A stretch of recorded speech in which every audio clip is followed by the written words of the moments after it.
Welcome to Comics Bazaar, the channel of comics commentary and arcana. This video features The Incredible Hulk number 392, cover dated April 1992. And this is the finale, part 3 of 3 of the War and Pieces storyline, which also crossed over into one issue of X Factor, that is X Factor number 76. And the storyline features the Hulk and the Pantheon going to the aid of an uprising of people from a fictional Arabian Peninsula country of Transabal against the dictator, the Farnok Dan. And what happens except that the American government takes the side of the dictator to do with America's energy needs and sends X Factor to tackle the Hulk. So we're at the finale now. The cover is by Keown, pencils and inks by him. And obviously you can see there he's riding atop a huge missile to which X Factor's leader, Havoc, is manacled, and Polaris is coming after her beloved.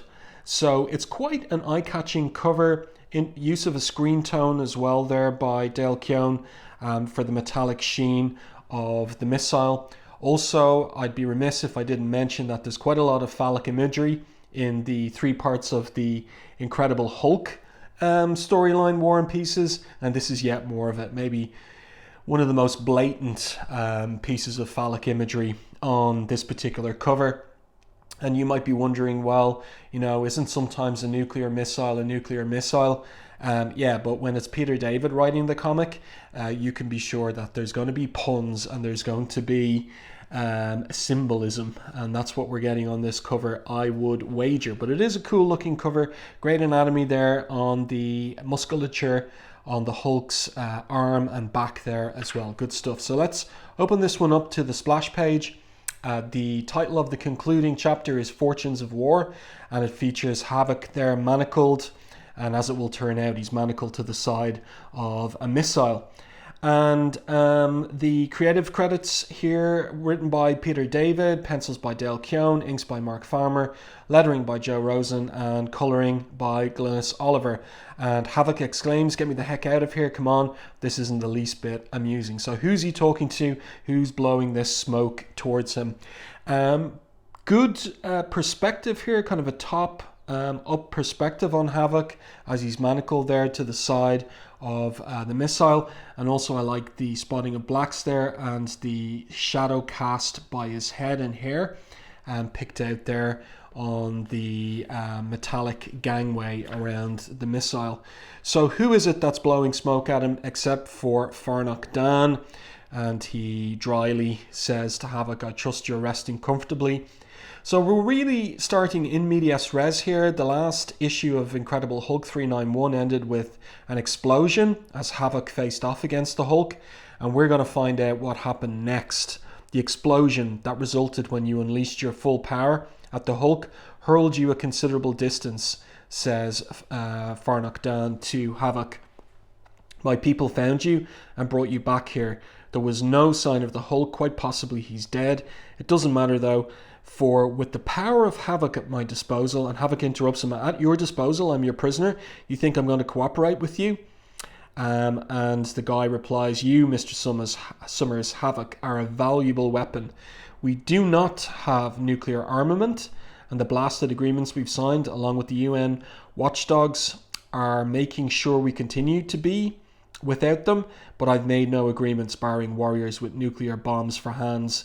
You, my mutant friend, will be the living embodiment of a new age of Transabal's nuclear strike capability.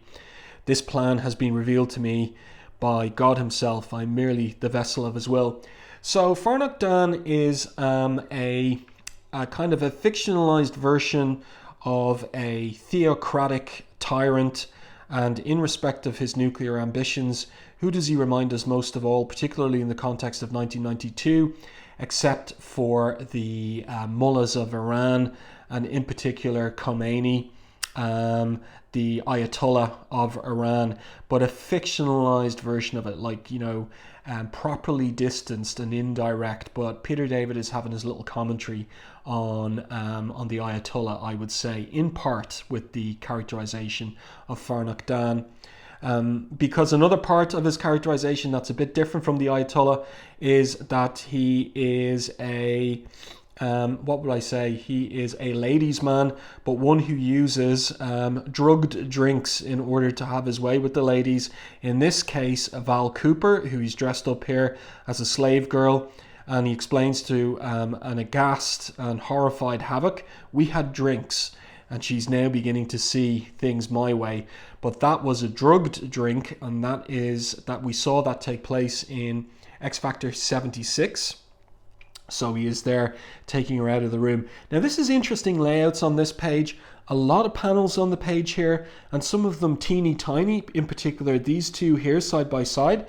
So Dale Keown, when he just wants to tell the story, will do it with almost matchstick figures here. And then he'll reserve page space for big anchor images, in particular of the Hulk, which is what a lot of teenage readers were looking for most of all, rather than allegories of the Middle East and its politics and religion in 1992. So what happens here is someone grabs these soldiers from the shadows. Who could it be? Is the Hulk dead? No. So that's Dale Keown reserving the space for this massive anchor image of the Hulk here, having grabbed all of their weapons. And he says to Havoc, when Havoc asks, Guido, is that you? Nope, but I'll give you a hint. Ready? In the Valley of the Jolly, ho ho ho. Remember how the rest goes. So it's the Jolly Green Giant, but very often the Hulk isn't so jolly. Famously, infamously. And then the scene switches to the Farnock walking away with Val. And Val, the drugs start to wear off. And she wonders to herself, like, what am I doing in this outfit, she was going to say. So the Farnock orders his attendants to drug her again. Can't you do anything right? The CIA man, Galvin, he's aghast now. He says to Val when she asks for help, you bet your blonde butt I won't let them do that to you. I don't care if we are supposed to be fully cooperating. This is way over the line, he says to the Farnock. I demand Val's immediate release. I warn you again, Mr. Galvin, my word is law in this country, have a care. So he's a supreme tyrant. Galvin grabs him by the lapels of his jacket. That's a bad move. We'll pull out everything, Galvin says. Mandroids, equipment, everything. Now let her go, or so help me God. And then these teeny tiny panels, we see Galvin's shocked reaction.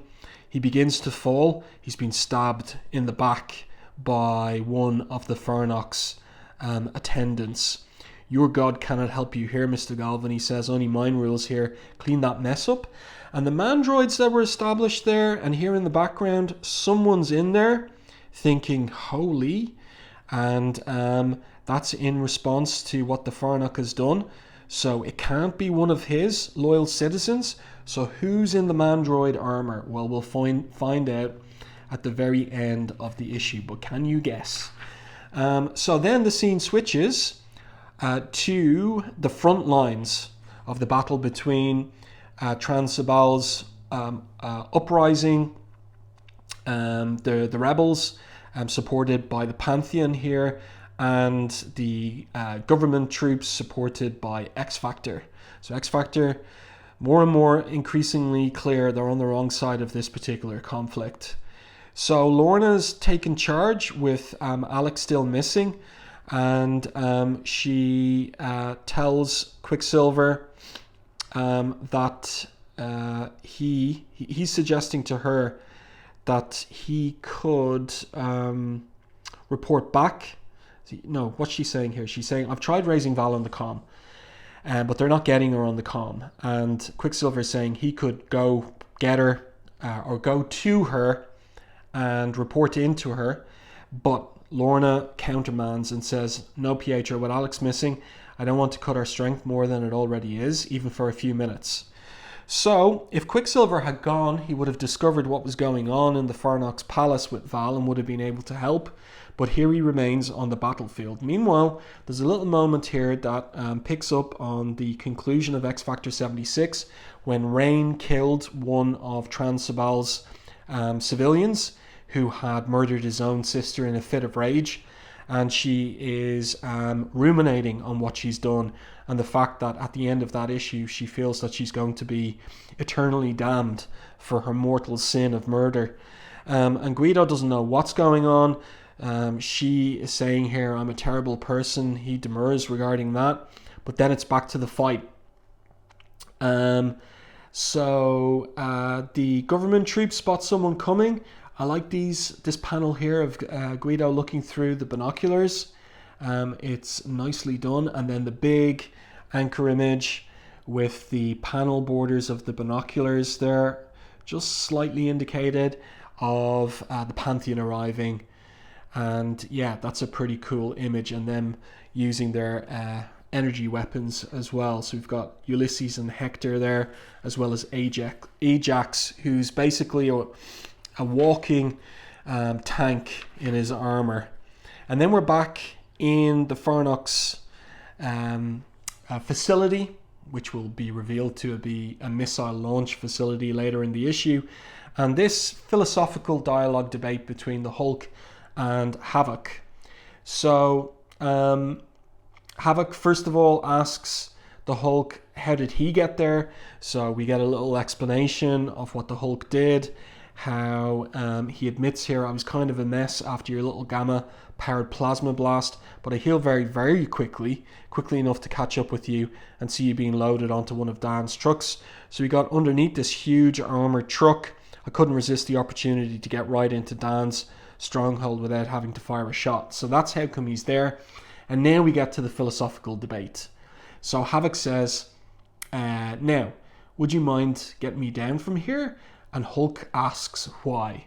So you can try and attack me again, so you can defend the monster who runs this country.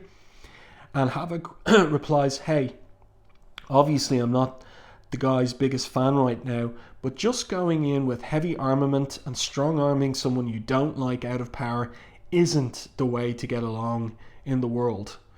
And Hulk retorts, what? And defending this cretin and letting him go on doing whatever he wants to do, that is the way to get along? And Havoc replies, hey, I don't have all the answers, but whatever the answers are, force of arms isn't one of them. So the debate will continue, but this is interesting, of course, in the context of the first Gulf War, Operation Desert Shield, followed by Desert Storm, and the US Army's entry into Iraq, and then the whole question of whether they would or should take down Saddam Hussein, which they didn't do, and then which they had to go back and do over a decade later. And that's kind of like the context for this debate, the immediate political context for this debate between the Hulk and Havoc in 1992. So Hulk turns around angrily and says, Dan is abusing his own people. He's stomping on human rights. So what will Havoc have to say to that? Yeah, I believe that, he says, and I'm no happier about it than you are. But where are you going to draw the line, Hulk? I draw it at what's right and wrong, says the Hulk. So what's next for you? Then, replies Havoc, take out every ruler on Earth who doesn't measure up to your definition of morality. And where do you stop? Until you're running things, you and the Pantheon? By what right do you decide who's in charge and who's not? By force? The guy doing the most good is the guy with the biggest gun? So Hulk responds and says, you make it sound like it's wrong to do something about evil. Isn't it more wrong to do nothing? And Havoc replies, I don't know, but I do know this. I can't start setting myself up as a one-man judge of international affairs, overthrowing governments. Hulk, it's not right. Look into your heart, you know it isn't. Now that's interesting coming from Havoc, because Havoc was part of the X-Men team in the Outback era that was believed dead by the world, and Storm used it as a means for them to attack sneakily, quickly, and with force their enemies, like he was part of a strike team. And now he's arguing against strike teams in the context of international politics, rule of law, and so on and so forth. But the Hulk is of the opinion here, leaders have to be held accountable, someone has to pay for atrocities. And Havoc replies, perhaps, but you can't set yourself up as bill collector. So this is a debate, a dialogue regarding force and justice that gets played out and reiterated, always in the superhero genre, because of course superheroes have superhuman powers. Some of them are severely powered, whether it's the likes of Havoc, the Hulk, Magneto, and they can, if you treat them, in terms of what would they do in the real world, they could have real world impact. So why don't they do the kinds of things that are being explored in this particular storyline? And Havoc makes some good points, but Peter David holds back from letting one character or other win the debate. I think the debate is nicely balanced here in terms of whether you might take Havoc's position or the Hulk's position. And then after the debate, we're back to the battle lines, the front line. So Ajax is mad about having been dropped onto his beloved, or the one that he's fascinated and obsessed with, Atalanta. So he's after Polaris in particular. And she tries to use her powers to stop him in his tracks because, of course, he's wearing metallic armor. But she's taken by surprise. So she says to Madrox, he's resisting. He's like the Juggernaut. That's interesting. And then there is a missile that is fired at them. Polaris picks up Ajax there. And there's more blasting from the Pantheon. And Rain is in the middle, she is about to get blasted by this incoming missile. Rain, take cover, kid, shouts Guido. She's just standing there. Where's her mind at? And that's because she's feeling guilty over what she did at the end of X Factor 76, which I explained earlier. Quicksilver is there to grab her just in time, but the missile strikes, and it's Strong Guy who gets the brunt of the blast. Now we know how his powers work. He absorbs kinetic energy, and he's got to release it fast because he's in great pain, and like all his muscles are blown up there with the energy from the blast. So what's he gonna do? Let's turn the page and see what happens next. Oops, these two pages slightly stuck together. So we get a nice setup here where Prometheus is arriving in this armored car, fast car, which we saw in X Factor 76. And who's in his windscreen except for Strong Guy? Uh-oh. Hector, I think it's time to update our records about Strong Guy, because he was saying his strength level is no serious danger. But it is. Look, he just grabs that car, starts smashing it, picks it up and hurls it away. So there it is, flying in the air. Prometheus tries to get out. Now, we've never seen Prometheus before. This is a device of Peter David's up to this point in The Incredible Hulk. So he's there completely in silhouette. The car crashes. Prometheus emerges. He's on fire, rolls around on the desert floor. Rain goes over to ask him, are you alive? And then she exclaims, Blessed Virgin, because look at his face. It looks like it's all being burnt up by that fiery explosion. And Hector arrives and says, one side furry, that's my big brother there. Can you help him? She asks him. What, you mean his face, kiddo? He was born looking like this. So this is a revelation for readers of the Hulk to this point. Yeah, and let's continue with the story. Rain turns around because the fighting is continuing. Lorna thinks to herself, there's way too much armament for me to stop. The whole thing's coming apart at the seams. Where the devil is Alex? She asks. So the scene switches to the Fornox Palace. He's getting news from the front line. The troops are in disarray, sir. Many are surrendering on their own. What should we do? So he smiles and says, use the contingency plan. So here we find out what the contingency plan is, and it's our link to the cover, because basically Dale Keown has repurposed this panel for the cover. So Havoc here is still in the debate with the Hulk, asking the Hulk to admit that he's made some valid points. And then the Hulk asks, hold it, what's that rumbling? Hey, where are you going? So the Hulk leaps up on top of this hunk of metal that Alex is manacled to and sees that it's a missile. Cripes, I'm hogtied to a missile, says Alex. Yeah, I kind of noticed that, replies the Hulk, and it looks like you've got company. And this is horrifying. So there's other missiles and there's civilians that are tied to them just with rope. And there's a kid there, mommy, help me, make it stop. So this Farnock Dan character is a real piece of work, yes? So let's continue with the story. We're into the third act now in respect of the build-up towards our conclusion. So we're back out on the front lines. The X-Factor is still fighting the Pantheon, and Ulysses sees the missiles ready to launch. Hold it, good lord, he exclaims. Hector, Lanta, listen up. Dan's got his stronghold ringed by at least 24 missiles, and people are tied to every one.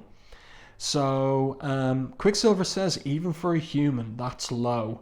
So the Farnock goes on the public address system and declares, attention invaders, retreat immediately, or these civilians will die, and I have hostages at other hidden locations. Attack at their peril. And in case you think me too squeamish, observe. So we have a launch of the mother and child, and the Hulk leaps after them. They're splitting off. I'll never get both of them, he says. So he's got like this hard moral choice to make, and he grabs the child. So the child protests, my mother, you didn't save her. And I like this piece of dialogue from the Hulk. This is really good from Peter David.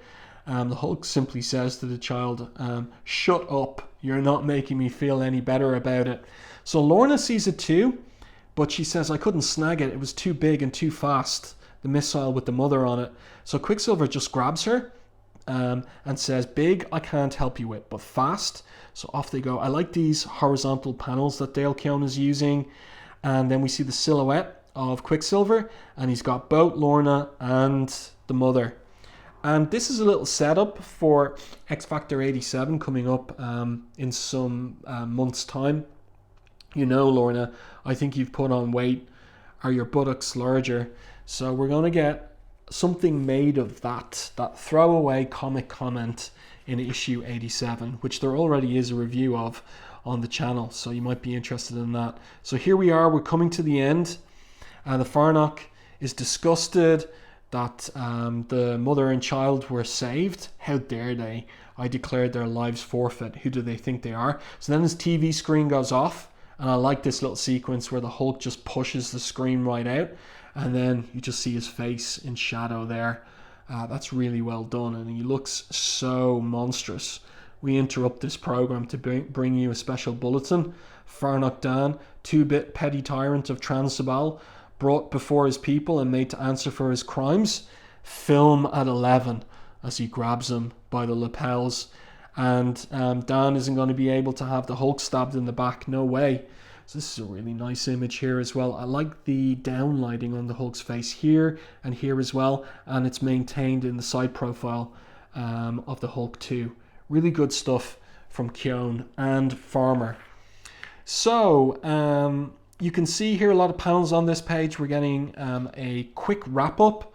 So Ulysses says to the gathered people, Farnock Dan, before the gathered people, Farnock Dan, we accuse you of high crimes against your people. How do you plead? And so Dan replies, I do not recognize your authority, unbeliever. You understand nothing. And Havoc whispers to Val, how do we play this, boss? And she responds, Dan promised to institute democracy. I think we're seeing it in action. My thoughts exactly, replies Alex. So how's it going to go? So Dan makes a big speech to his people. My people have a belief in their leaders that transcends your paltry notions. High crimes implies I owe my people something I do not. To attack me, accuse me, is to challenge God. The unbelievers do not understand this, he says to the people who start bowing and scraping in front of him, and so they disparage it. But you, my people, do understand. Does any among you dare attack me face to face? Irrevocably? Turn your back on a lifetime of teachings? Here's your chance. So they don't. Ulysses gets impatient. He charges up his energy short sword. Devil take this, I'll kill him myself. But the Hulk of all people, after his debate and dialogue with Alex, stays Ulysses' hand. No, I won't let you cut him down in cold blood. It's not what his people want, he says. It's what I want, says Ulysses. Tough luck, cowboy, responds the Hulk. So Farnock Dan, he's triumphant. You see, they still love me. They're still mine. I win, you pathetic liberators. I always win. So he laughs like a pantomime villain there. And he's shot 3 times in the gut. So who did that? Remember that mandroid from earlier? There it is. Who's in the mandroid? Well, we get a nice silent panel there. Everybody's just in shock. And then Ulysses says, the people have spoken. And look, the sun shines. The air smells of freedom. Your God still loves you. And Hulk whispers to him, plain to the camera, Ulysses. And I like this in the dialogue. He simply says to the Hulk, whispers to him, dry up, doctor. So there's the mandroid. Somebody getting out of it. It's Rick Jones. And Rain is there to talk to him. So these two, who hadn't killed ever prior to this storyline and who've killed now, get the last words in this issue. Why did you do it, Rick Jones? Are you proud? Asks Rain. Oh, it's you, he says. I snuck into the castle using the armor. I saw up close what he did, what he was, and he was just laughing but I never thought I could. And then he starts to break down. So she hugs him and says it's okay. And who's this in silhouette in the background as the sun sets on Trans-Sabal? I know, believe me, I know, she says. It's okay. That's it. Shh, she says. And the Hulk is there. He hears it with his enhanced hearing and he bows his head. And what's he thinking? What's he thinking about the whole business of going to Trans-Sabal? It was for Rick an adventure to begin with. And now it's ended with him having taken a life, and in cold blood as well. So he doesn't go home to America innocent in the way that he left. An interesting storyline, allegorical in respect of what was going on in 1991 with the first Gulf War, and also in terms of Peter David making these moral complications for characters like Rain and Rick Jones. So letters page here concerning issue 388. And there you go. I do hope that you enjoyed this review and commentary on Incredible Hulk 392. Let me know your thoughts on this one in the comments section. If you enjoyed my review, please like it in YouTube and share it. It really helps the channel. And if you haven't done so already, subscribe to the channel and stay tuned for more content like this.